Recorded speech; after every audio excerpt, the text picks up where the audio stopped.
And good evening and welcome to another edition of Kearney Live. I'm Jim Dickerson along with Stacy Bratcher and Lynn Broughton. We are glad to be back. It's been a while because of baseball. That's a good problem. Yeah.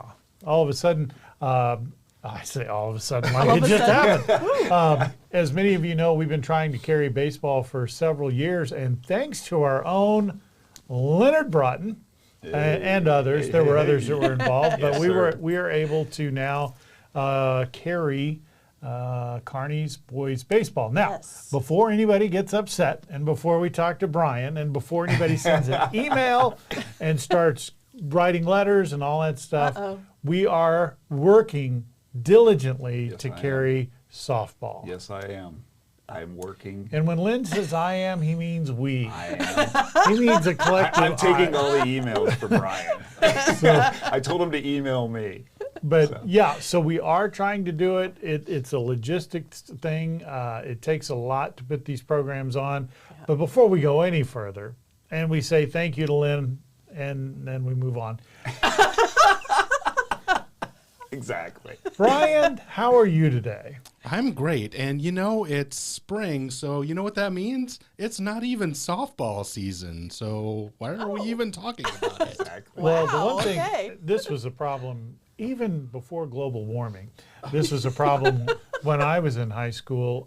The one thing that really was difficult with baseball in high school is that it has to start early, obviously, because you don't play all through the summer, and it gets cold. And I was listening. Yes, it does.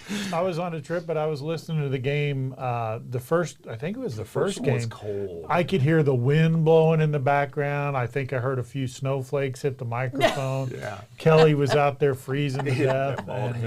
But the games, I did not say that. But the games were really good to listen to, fun to listen to. So make sure you stay up to date on the app, the baseball games. Yes. Get the app. It's Definitely. worth listening to. I listen to the app all over the world, so you've got that going for you. Did anything happen last night? Let's start. We watched American Idol. Well, Brian's shaking his head no, so I guess nothing. Not happened. American Idol. No. Not American. Small election.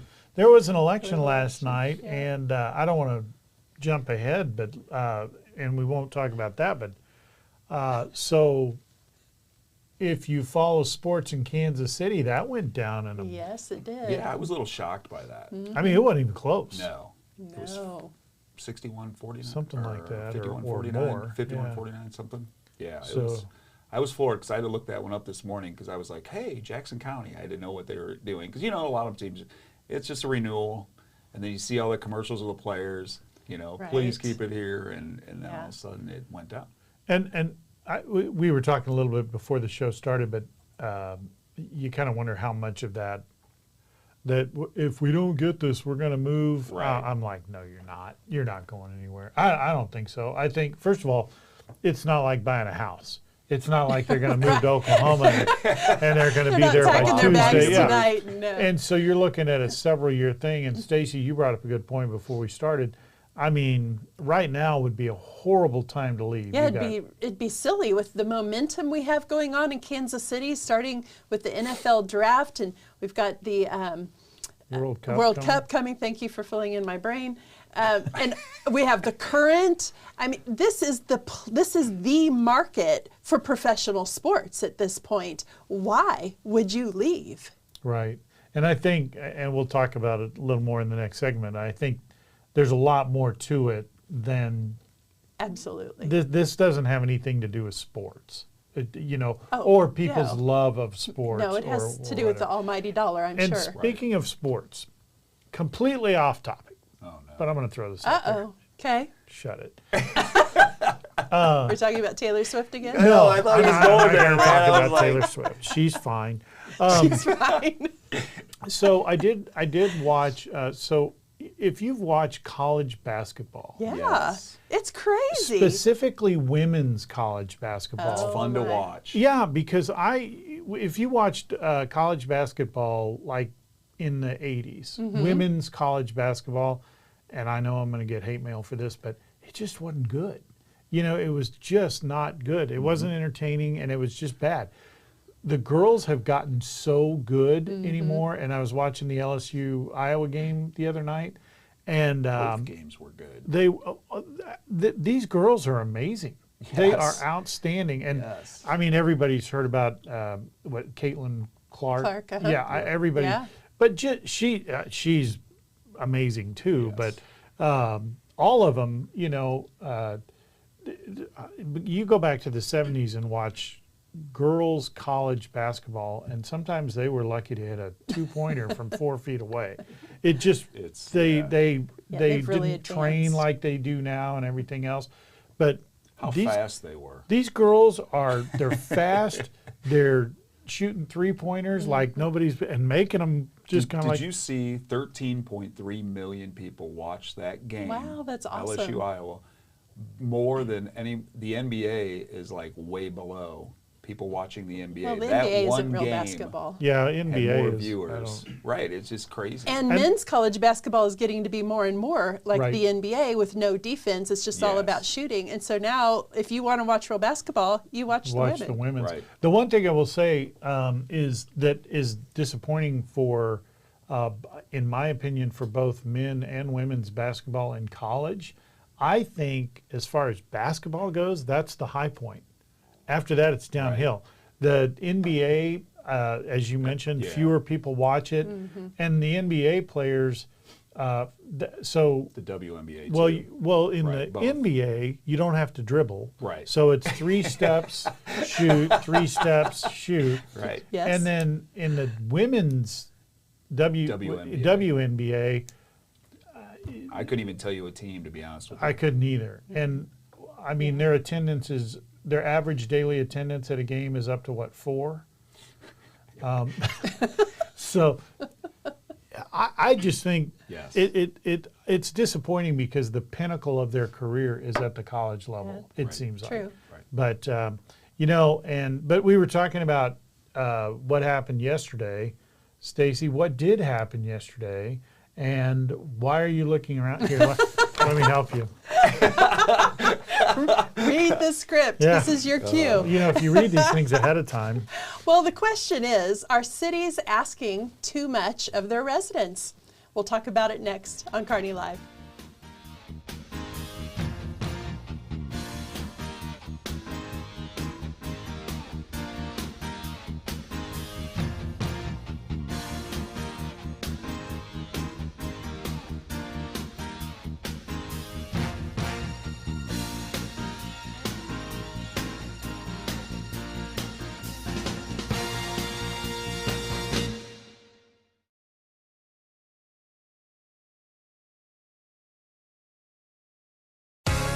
Explore a place to visit. Explore knowledge.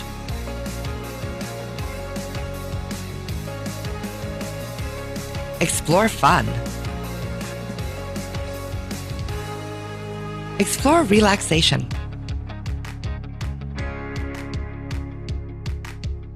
Explore adventure.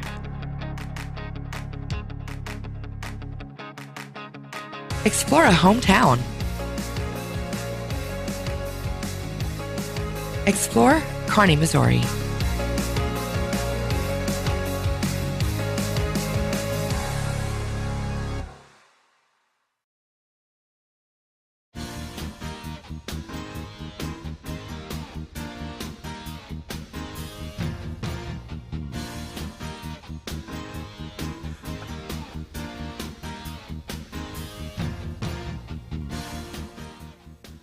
There were 2 measures on the ballot in Kearney and Liberty yesterday, and both involved projects that residents may want. But both came at a substantial price, especially in today's economic climate. A contingent of people have been wanting a pool in Kearney since the old one closed, rightfully so. The city might have been able to build a simple one, but elected, based on community feedback, to add a recreation center with a basketball court, track, gym, a party room, all which would have cost $28 million. Liberty wanted $60 million to construct a second activity center and pay for improvements to the existing community center. Amenities at the new center would have included ball fields and courts, as well as an indoor walking track. But these amenities are wants and not necessarily needs. I understand that these projects may bring in tourists or people from other cities, leagues for tournaments, things like that. But would the benefits for the residents outweigh the tax burden? And I know we've already voted and the residents have spoken, but gentlemen, do you think our cities, we saw it in Jackson County too, as we talked earlier with the sports stadiums, are cities asking too much of their taxpayers with these fancy projects, especially in today's economic climate? Do you want to talk before I go on a rampage? Let me get the soapbox out for you. You might as well. So did Liberty's failed? I Liberty's think, failed okay, as well. I didn't see that one, but I think having the surveys and all that, I think was an okay idea. But I think you just got to come up with a plan and run with it, and then see what happens. They left it in the voters' hands. The voters spoke, and now you know where we're at. That's right. And it's along my path of being on the school board with the levy that we asked and didn't pass. And now we need to go back and, tighten our belt along with the city. They need to go back and reevaluate what they did and say, because I heard a lot of people say if it was just an outside pool, I'd have voted yes. So, and maybe the dollar amounts would have been less. I don't know. I didn't do that research, but I don't really know if it's asking the taxpayers,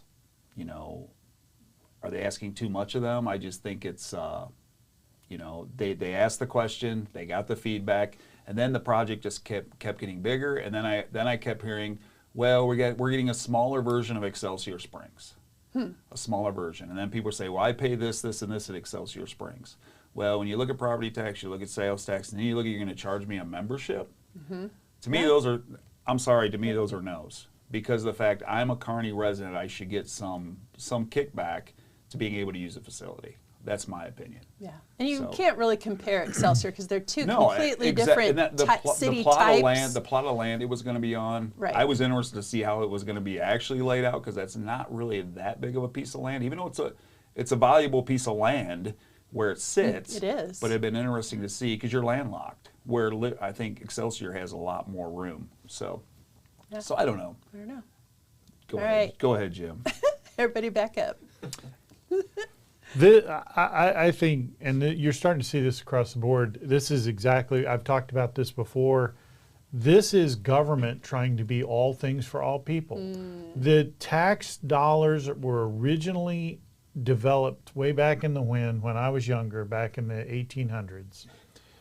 Tax money was developed for infrastructure to support a city. And now we've just gradually gotten out of control where it's tax for this and tax for that and tax for that. We're going to build a pool.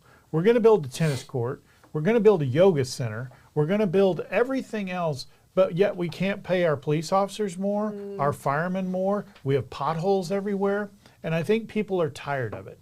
I think people have come to the end of their rope. And now you throw in a little economic downturn where people are having trouble affording day-to-day items, and you want them to pay for a pool, or you want them to pay for a tennis court, or you want them to pay for a yoga center, or whatever else. And I'm making some of this stuff up.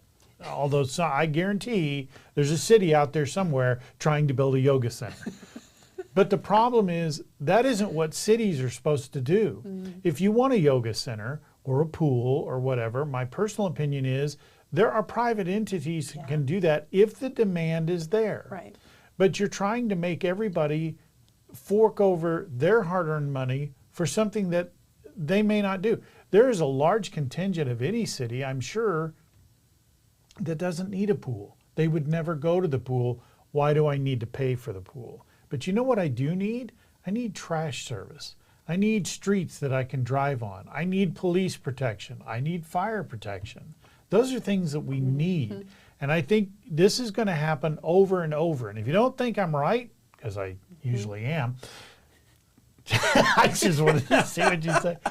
But yesterday was a huge example of that. It played out city after city. Yes. across the country, not just here. Look at all of these initiatives that went across the country. Time and time again, they lost because people are fed up with it. They're done with it. And you get into these bigger things. We talked about Jackson County. Right. That's a huge one. And a lot of people are saying, okay, wait a second here. We're paying baseball players, and this is a whole different thing, but we're paying baseball players millions of dollars to play baseball, and now you want me to fund your stadium. Now, don't get me wrong. I'm not saying we shouldn't be paying, or they shouldn't be paying the baseball players, because we've had this discussion. Right, yeah. The football players, baseball players, they are a revenue generator. So they bring in That's revenue. my question. Yeah, they bring in revenue. I have no problem with them getting paid for what they do, until one of them goes to Dallas and gets in a car wreck. But that's a whole nother thing. Oh my. But I think, Brian, are you okay? All right. But I think as a general rule, government needs to get back to governing and do government things. And it's all coming together at the same time. Well, and I agree. I'm going to step out on a limb, because in Liberty, as I said, they were wanting a second community center. They already have one. Right. They wanted the second That's one. a little different. And they were saying it was for the residents, but if you really looked at it to see what they were going to do with it, it was for income generation, to have all of these clubs and different things come in and play there. But here's what no one was really talking about. The Liberty Police Department doesn't even have their own station. And yet the city wanted to propose a second community center. And it makes no sense. That's exactly what I'm talking about. And I think people, even at the federal level, are getting fed up with, I'm paying all my taxes to other countries. I mean, money is just, it is no longer going to what we pay taxes, what we were originally supposed to pay taxes for. It's out of control. And I think this is just the tip of the iceberg. I think everybody's had enough. Well, and the problem with this is you're not going to make everyone happy, right? Because I'll go out on a limb again. Right. I think we need industry here. I mean, you look at Excelsior Springs has industry. Liberty has industry, right? It helps finance their schools. You mean commerce? Yeah, Okay. yeah, like that. I mean, Okay. it's just, I think, different ways to help generate money to Yes. bring in, Yeah. and then you don't have to go to your A deeper taxpayers revenue and base. exactly Tax and base. ask Yeah. and ask for this money, right? Because how are you gonna create a pool or a rec center? Where are you gonna budget that money where it's not taxpayers' money? When you don't have anything coming in from the outside. And that's kind of where Kearney is a little landlocked on their own, where these other, like Excelsior has that industry there, and Liberty has that industry there, and you're trying to compete with them, and it's hard to compete with them. I'm talking as a school. But that's too. why Jim is correct that the only way Kearney's going to ever get a pool is if it is individually financed and owned, exactly. which is exactly how the first pool was. It was never a city pool. Correct. So, and I even But people thought it was a city pool, and it's not. no. Well, and again, times are different now They too. are. So you go back to, people are probably tired of this, but you go back to the 70s, right? In the 70s, privately owned pools were very common. But why is that? Well, privately owned pools in your backyard were uncommon. You had the only pool you ever saw was the one you went to Bob's, because Walmart hadn't been invented yet. You went to Bob's grocery store and you bought that plastic tub, which we now use for puppies.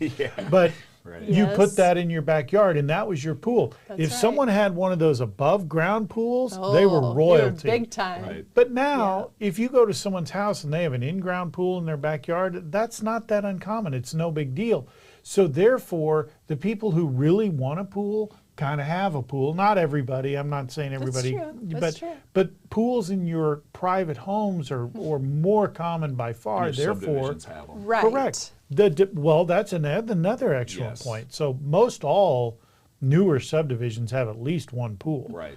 So therefore, a community pool like this one here, It's not going to be used. and the necessity just isn't there. The demand isn't there. And if the demand was there, you wouldn't have to have the government fund it. Right. So, for example, when's the last tax incentive you saw for to get a bunch of new iPhones? Doesn't happen because people have, well, shoot. It does it on that's the wrong. border. Right. Forget I brought that up. That was a horrible example. That was a really bad example. That's wrong now.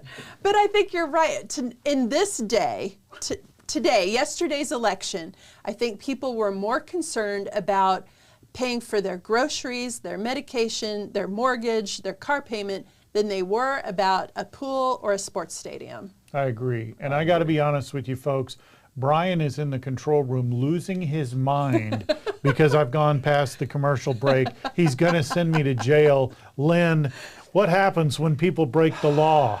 Usually people go to jail. They can go to jail. Or if you can. leave the scene in Dallas, you could go to jail. Maybe. Normally when I break the law, you could go to jail too, or I could go. Did you When just the say normally when I break the law? When the president breaks the law, do we have cricket sounds? We'll talk about that next on Kearney Live.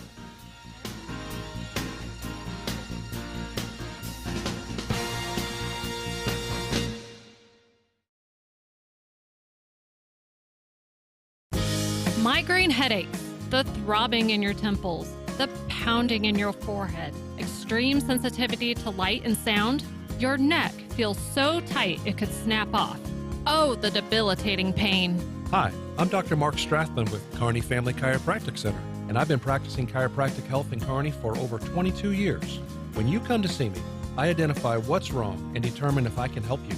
If I can, I create your personalized plan for relief. When you have pain, you can make an appointment by calling 816-628-6738, or you can visit the office at 301 South Platte Clay Way, Suite B in Kearney. Kearney Family Chiropractic Center. Heal yourself.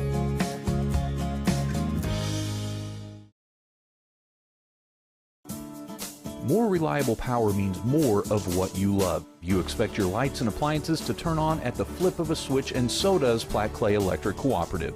That's why Platte Clay is working hard to make power more reliable in the Northland. We exist for one purpose: to empower communities and energize life with safe and reliable energy. To learn more about their plan to reduce outages across the Northland, visit www.pcec.coop/reliability. Platte Clay Electric Cooperative.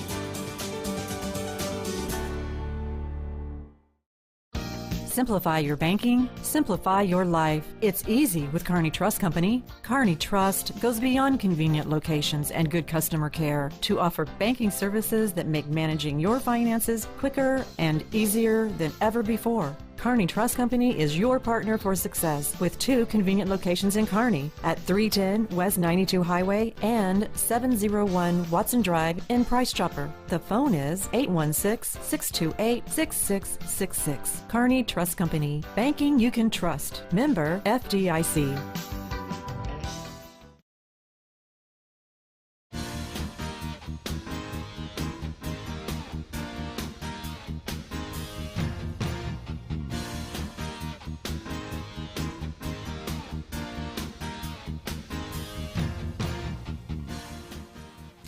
Well, the president is at it again, illegally canceling student loan debt and pushing the burden on the backs of the taxpayers. We were just talking about that. Missouri Attorney General Andrew Bailey announced a lawsuit against President, latest illegal loan cancellation plan last week. Watch this clip from KMO-TV St. Louis. Also new at 4:30, Missouri's Attorney General is now suing to stop a Biden administration plan to forgive many student loans. Here's what we know so far. Missouri sued in 2022 to stop President Biden's loan forgiveness attempts. The Supreme Court blocked the president's plans. And now AG Bailey says he'll be filing another lawsuit as part of a broader Republican attorneys general effort. Now, at the heart of a similar Kansas-based lawsuit, the Department of Education SAVE Plan, it launched last fall. It calculates loan repayment based on income and discharges some amount of borrowers' remaining balance after 20 or 25 years of repayments. That's a move that some states say wrongly shifts the balance back onto taxpayers. Now, we will continue to follow that story, of course, as we learn more details. As you hear there, Kansas is leading a multi-state coalition in challenging President Biden's latest attempt to unlawfully transfer hundreds of thousands of dollars. The Attorney General is also leading a multi-state coalition and will be filing suit in Missouri in the coming days.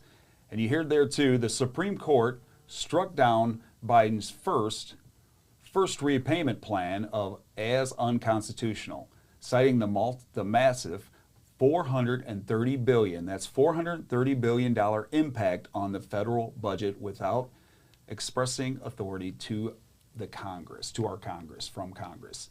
So the question is, you heard the Supreme Court's, they struck down his first attempt, right? Mm-hmm.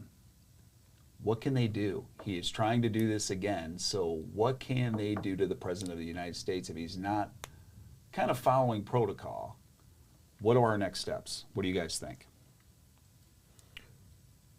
Do you really want to know? He's trying to get votes. That's all I can come up with is why is he pushing this agenda so hard after it's already been struck down? It's not the agenda. The weird thing to me, this is totally, I've never seen this before. The Supreme Court says no. Right. And he says whatever. Right. And just goes on and does his own thing. That's what I mean. Why is he pushing it so hard?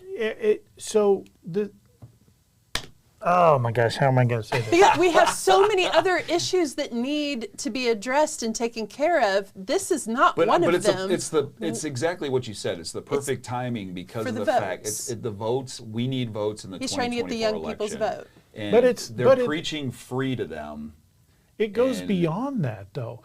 So what kills me is you get all these people that, and it's both sides. It's both sides, but if one side does something, they lose their mind, and then when they do it, it's okay. Right. And so now with this student loan thing, I was just blown away. They say, no, you can't do that. Mm-hmm. And everybody's like, well, then we're going to do it anyway. Well, then why do we even have the Supreme Court? Right. And then that's what they say. Well, you get a decision from the Supreme Court you don't like, so what do you say?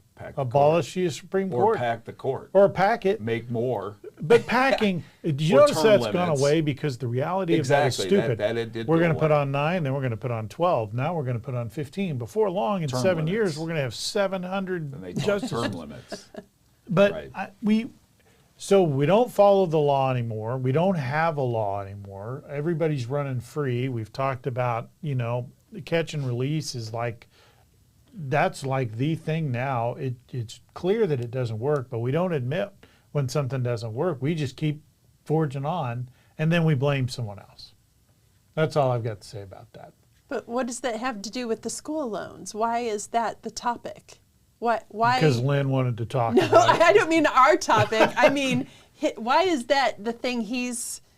Votes. You were right. Okay. Votes. It's all about votes. Yeah, you want people to feel bad because he's not getting his way. He's trying to help a generation that went to school and doesn't want to pay their loans back, but he's trying to help that generation because he's trying to get their votes, when it comes time to vote in November. But at this point, so I know in my own household, since the Supreme Court made the decision and loans were reenacted, my student did the right thing and he paid his off and it's done. All three of my kids have paid all theirs off. And so what are they getting back? Well, they're not. But you know what I mean? But my point is, I'm guessing there are several others, a majority, who did the same thing. Yes, they were all waiting to see what happened. The rule came down. So now several of them have started paying or have paid it off. Right. So now I want to know what's the new number. How many people are actually going to benefit from him pushing for this There forgiveness? is a huge, huge contingent out there of people who didn't do what your kids did. How big are they? I don't know. Oh. They probably... That's what I'm wondering. You mean like weight-wise? How or big? What? No. Well, you're talking $430 billion There is a huge... Brian just lost it. There's a huge contingent out there of, this is going to shock you, irresponsible people. They're not paying their loans, and they're going to sit back and wait. So now they're what? They're racking up debt, late fees, and everything else on the hopes that this is all going to go away. The problem is this exact same thing happened before Biden got elected, right? Because he said, I'm going to make your school loans go away. So everybody voted. Then when it didn't happen, they all got disillusioned and they were mad. But now we're election time again, so we're going to keep this thing going. And what are you teaching? What are you teaching the next generation? That if you're not happy, just stop paying. Right. Because someone's going to take care of you, right? And I don't like that philosophy at all. But the whole all of this stuff is happening, and the wheels are kind of falling off the bus. Right. So yeah. And I thank my 3 kids because they work hard for what they have, and I appreciate them because they paid their student loans back and they're working hard. Here's the question. Now, granted, I think the loan companies need to be looked into too, because you got kids that debt is. It can get big. It can, and then you walk out and you're not getting a job. So here's my question though, and nobody will answer this for me. There is no such thing as loan forgiveness. Somebody has to pay. True. The money was given to you, which means the lending institution, no matter who it is now on the hook for the money that was given to you. Now, and you signed a contract. Yes. But that's responsibility. That's outside the box. Don't talk about that. Sorry. That's just being dumb. So, but work with me here on a financial point. Don't talk about responsibility, Stacy. Okay. Sorry. So let's look at it from a financial standpoint. Okay, somebody has to pay. So now the lending institution's on the line, right? So now they don't have the money. So let's have the government step in and pay the lending institution. Okay, who funds the government? It goes full circle. So it's not like the loan just goes away. It doesn't. Right. Now, people like you, I don't have kids. I have a dog. He went to college. It's paid for. But you guys, Doggy college. You guys and people like the you. The grandkids are going to you guys have to pay twice. Yes. Because you paid, your kids paid their loan, right? They worked and they paid their loan off. That's paying it once. Now, under the Biden plan, they're going to end up paying through taxes again. So you've paid twice for the person who doesn't think they need to pay at all. Yeah, right. I get it. So what's our next topic? That problem solved. Anybody have any other questions? So the only thing that gets us out of this, is if you could work for $20 an hour. Wouldn't that solve everything? And you would think if you worked for $20 an hour, you could pay your student loans back. But apparently that may not happen either. Stay with us. I'll gripe some more.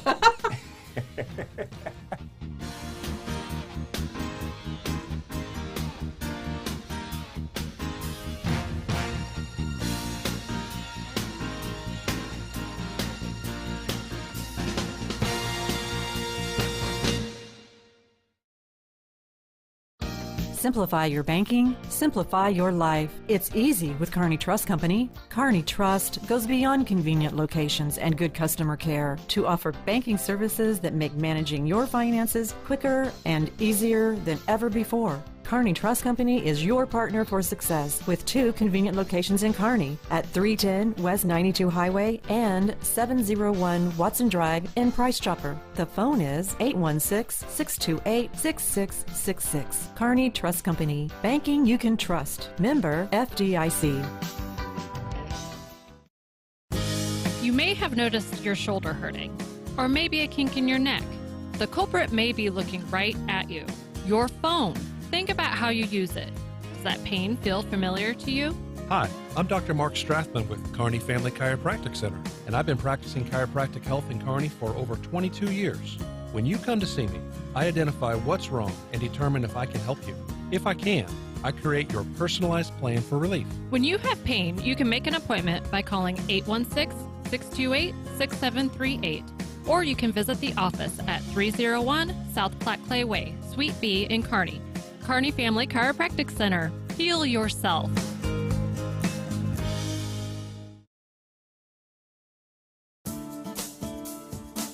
Electric cooperatives are different. We have a sense of pride in our local community and support the people who live here. That's why Platte Clay Electric Cooperative supports local schools, takes an active role in economic development, and works hard to keep costs down for its members.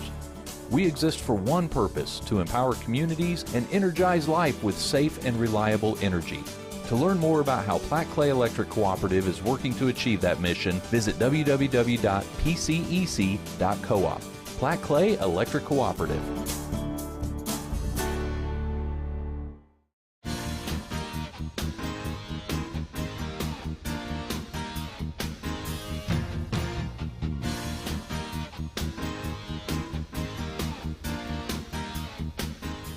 You know, there was a time that I used to laugh at that guy that would say, "Get off my lawn."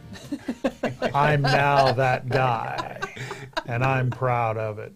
Fast food workers' wages go up to $20 an hour in California. That's a 25% increase from California's current $16 an hour minimum wage that took effect on January 1st. So it's only been in effect for 3 months, and we're already up to $20 an hour. The federal minimum wage currently is $7.25 an hour, which has not changed since 2009. Lawmakers' proposals to raise the federal minimum wage so far have gone nowhere, but hundreds of thousands of fast food workers in California will soon see their wages go up. This morning, some fast food workers in California will soon be making at least $20 an hour, the highest minimum wage within the restaurant industry, set to begin Monday. This is a start to improve the wages and also improve the working conditions in the industry. This is a $4 increase from the current minimum wage in the Golden State, meaning some workers will make 25% more on their paychecks.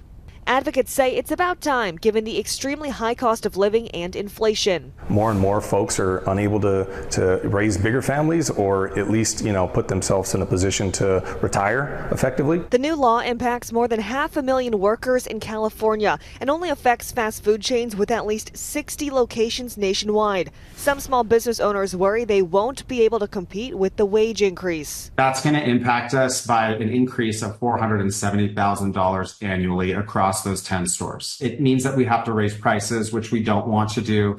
2 Pizza Hut franchises in California reportedly laid off 1,200 in-house delivery drivers in preparation for the new minimum wage hike. Carrie Harper Howie owns 21 McDonald's and says she does not anticipate closing any locations. The bottom line is everyone is not going to be able to afford even the measured and carefully thought out price changes that we are going to be implementing as a necessary part of us responding to the increase. Starbucks saying in a statement they plan to offset the minimum wage increase by changing their pricing as well as other efficiencies in their stores. McDonald's saying they'll provide price recommendations. Now, this law goes into effect tomorrow. There are some exceptions for bakeries and those smaller fast food stores that you find inside airports and grocery stores. Now, one little nugget. Did you notice she said it doesn't apply to bakeries? Mm-hmm. Do you know why that is? No. Do you know why that is? Or the smaller places inside airports? What? No. Governor Newsom, one of his big contributors, happens to be a big bakery owner. And somehow that got slipped into the bill. Isn't that odd how that works? You know, the funny thing here, if you look at $20 an hour, and granted it's California, but if you look at $20 an hour, that's basically $40,000 a year. I'm all for, you earn the wage that you can go get. So if you're an employee and you can get $20 an hour, I don't care if you get $100 an hour at work, being the fry guy at Sonic. Good for you. But the fact of the matter is, it's basic economics, and this is not going to work. They tried it in Seattle, and it failed miserably. And I applaud you trying it again, but this is going to go down in flames. And the problem is now you're going to put, you're literally competing stores out of business with other stores because you can't give someone a competitive edge over another. So if I have to pay my employees $20 an hour because I have more than, 10 stores or however many it was, and you don't have to pay your employees that much, you're going to be able to outcost me 10 times over.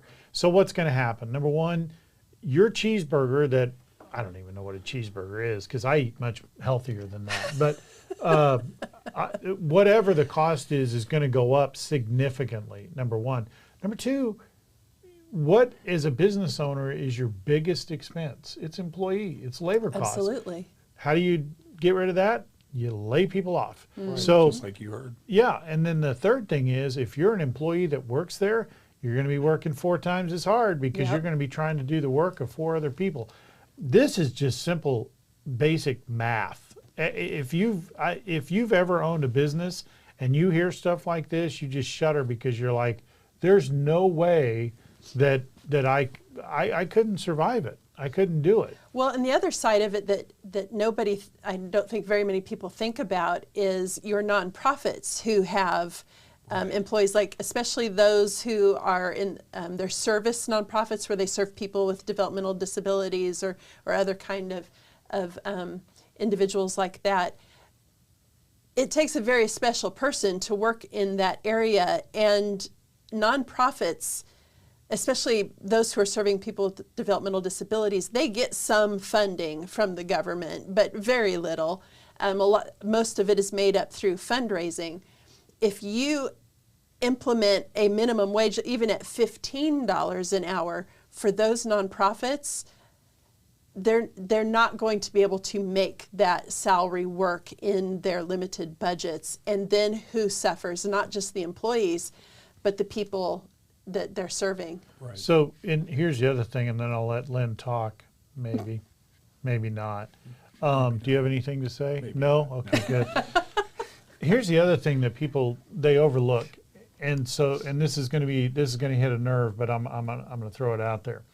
So what they purport this to be is you're trying to help the low income wage earner, the one who may not have the education. You're trying to help that lower poverty line employee. The problem is the $20 an hour job, people are going to be more competitive for. So therefore, what's going to happen? As an employer, if I'm going to pay $20 an hour and now all of a sudden I have a higher quality of people coming in, they're higher educated, they have more skills, they have more background, who's going to lose out? It's the same people that this thing is trying to have. This thing is going to crash all over the place. It's flawed at every level. And how it got this far is beyond me, but what a disaster this is going to be. Well, the question, how soon until California's economy crashes? I'm thinking I think it's July. It's already crashed, right? So this is what they're trying to fix it somewhat like this. But like you said, you know, when restaurants start raising prices, people stop going. So then what do? You start laying people off. And then, and it's interesting because I remember years ago, I'm like, who is this DoorDash? Mm-hmm. And all of a sudden you see DoorDash is walking in and offering however they offer service-wise and what these restaurants pay, and they're doing the delivering for them. Huh. Kind of interesting. So what do? You lay off the drivers because you don't need the drivers now. Right. So like you said, you're working twice as hard for that same amount of money because you're doing 1 or 2 or 3. Please be patient with us because we don't have enough staff. You get that as you walk in the door, right? So then you got workers that are probably doing $40 worth of work but only getting paid $20. Right. So it's not a good situation. Well, and to Jim's point with the whole student loan thing, someone has to pay for those student loans, right? Just like this, someone has to pay that higher wage. That money's got to come from somewhere, and it's not going to come out of the business owner's budget because it's not there. So who does it get passed on to? On to us, just like everything else. And it just precipitates a whole new problem. And I think, again, people are tired of it, just like they showed us yesterday or last night. We don't want any more taxes. I don't think we want any more of this junk either. I think you're going to see a lot of businesses go out of business, for one. Number two, there's this misconception that, you know, business owners, fast food restaurant owners, and they're rich because they're a business owner. Not true. And I can tell you, as a business owner, so you have fluctuation, right? You have good years, good months, bad years, bad months. And I'm sure every business owner, especially a small business owner, will tell you, you may look at them and think, man, that is awesome. They are rich and blah, blah, blah. You ask, if you ask a business owner, especially a small business owner, how many times have you foregone your own payment Paycheck, yep. and gone without being paid for a long stretch of time to make sure your employees are taken care of? That's right. And all of them, I would almost say 100% have said, yes, I've done that a number of times. Oh, yes. Because they try to take care of their employees. $20 an hour, you can't do it, and it's over. And that's the end of that. Or if they're the only employees, they're not taking a paycheck just to keep the doors open. Correct. To be able to still have stock in their store, to pay their rent, keep the lights on. Yeah. Yeah. So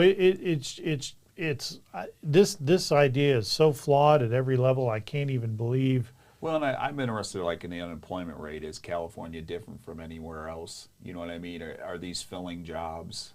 Are people getting jobs? You know, or is this just something we're throwing out there to make it look like we're creating it, but it's not there? But you're not going to create jobs with that because, well, you heard. So Pizza Hut laid off however many, and Starbucks is going. And let me just clarify a little terminology for you. When a store says, or a business owner says, we are going to improve operational efficiencies, that means we're going to lay off a bunch of people. That's what that means.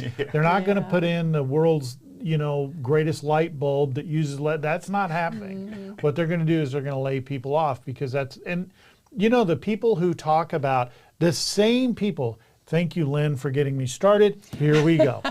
The same people who complain about when you go to Walmart or whatever else, and you use the self-checkout, this is why you use the self-checkout, because they can't afford the people.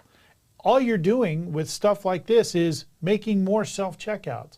You are going to literally end up with a McDonald's where you go up to a robot or whatever. I know they were testing it. Texas, full plant. Or and full you just walk up and you punch your order into the thing, and how many drive-through? Have you guys been through the new drive-throughs where it's all automated?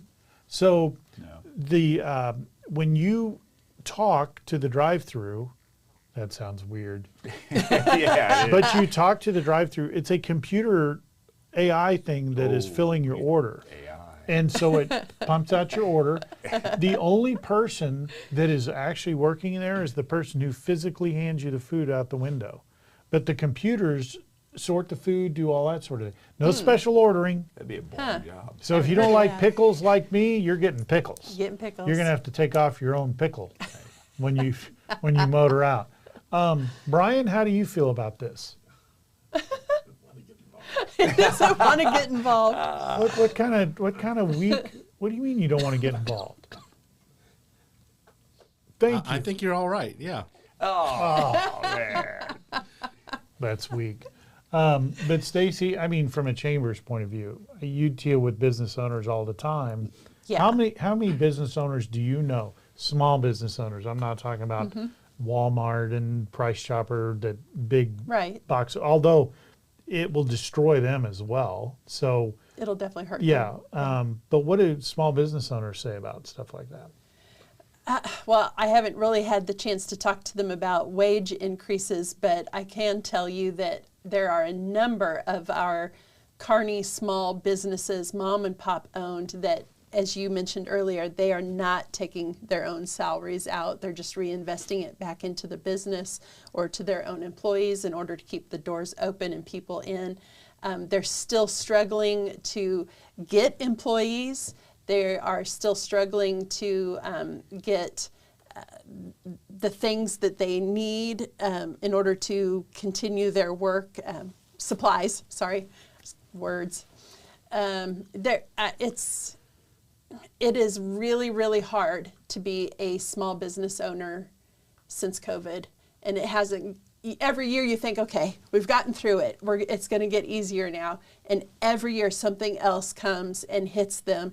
And I really like the stance that the Missouri Chamber of Commerce takes, which is if there's any kind of legislation on the floor that affects a business or takes away a business owner's right to decide, then the Missouri Chamber is against that. And I think this fall, I understand we're trying to help those who are less fortunate. But I don't think this is the way to do it, because all it does is hurts everybody else. And so if there's legislation that takes away the business owner's right to decide how to run their business, outside of harming other people, they should get to decide that. Well, and I think you're exactly right. This legislation will hurt the very people that they think they're going to help. It's going to destroy them. They won't be able to get a job. On that happy note, final thoughts are coming up next.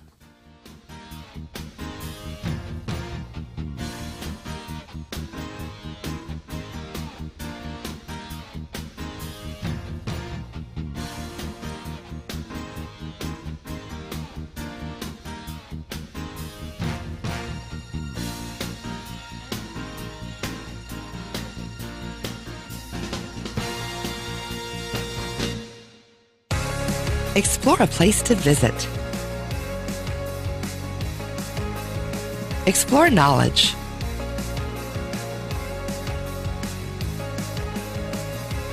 Explore fun. Explore relaxation.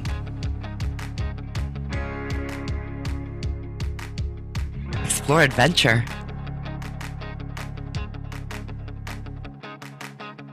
Explore a hometown. Explore Kearney, Missouri.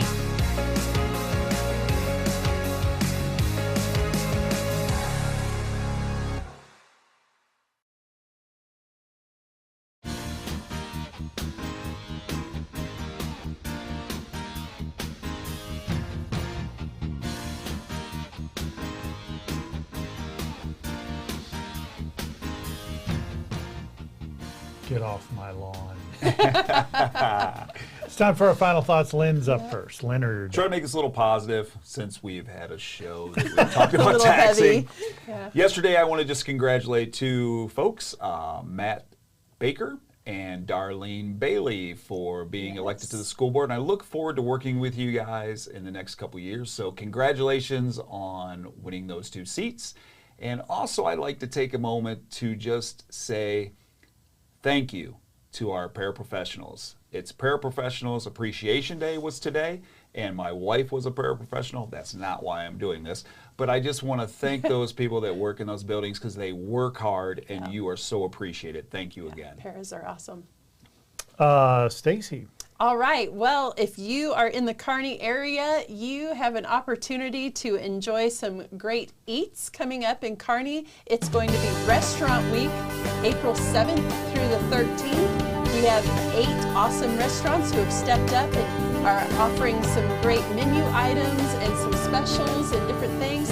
You can find out all of the information on Restaurant Week at kearneychamber.org under events, or on the Visit Kearney mobile app under events. You will also find out that during Restaurant Week, we are also going to experience a partial solar eclipse. There is also the Kearney Hiring Fair on April 11th during hiring. So go to the hiring fair and then go enjoy Restaurant Week. So it'd be a lot of fun. And at the hiring fair is going to be headshots for $20. So if you need to update your photograph, your professional photograph, not that kind of headshot, gentlemen. A photograph of your head. Come on down to the hiring fair and slap down your $20 and get your photo taken. I don't. Get off. So, I had the opportunity last night to actually be on the episode of number 23 of Nuggets in Verse. If you've never heard of that, Nuggets in Verse is long-form conversations with entrepreneurs, athletes, and working folks. Anybody who has a story to tell. They do a podcast that's hosted by Phil Shear in the hayloft of the Little Red Barn overlooking Excelsior Springs, Missouri. So I had a good time with that. Nice. I'm sure you guys will all be listening when that podcast comes out, because I'm just that entertaining. And actually, we had some good stories, not this negative stuff. But anyway, we will not be here next week because there's going to be baseball. And that's right. And we're not going to be here the week after that because there's baseball. Baseball again, 2 weeks in a row. Woo. We will be back in 2 weeks, three. It was my understanding there'd be no math. We will be back in a few weeks. We're going to take some time off, head down south, listen to some baseball or do whatever. But anyway, Royals won yesterday, by the way. Going to the World Series. Anyway, thanks for joining us. We'll see you next time. Be sure to join the baseball crew out there for Kearney Bulldog baseball. Softball's coming up too. We'll see you.